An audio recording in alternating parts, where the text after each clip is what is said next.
In this video, I'll show you how to fix the issue if the Scotiabank app won't let you log in.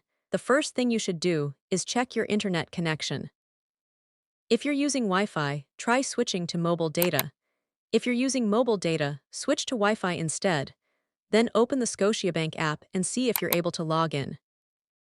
If the issue continues, check whether the app is up to date. Open the Play Store, search for Scotiabank, and look for an update button. If an update is available, install it and then try logging in again. Next, clear the app's cache and data. Open Settings, go to Apps and select Scotiabank. Tap Storage, then choose Clear Cache. If the problem persists, tap Clear Data as well. This will reset the app and remove any corrupted files that may be causing login issues.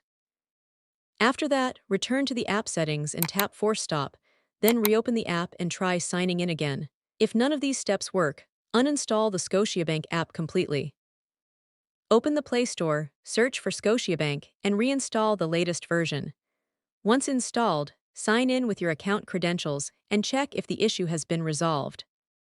And that's how you can fix the Scotiabank app when it won't let you log in. If this video helped, make sure to leave a like, subscribe for more quick tech tutorials, and turn on notifications so you never miss a new guide.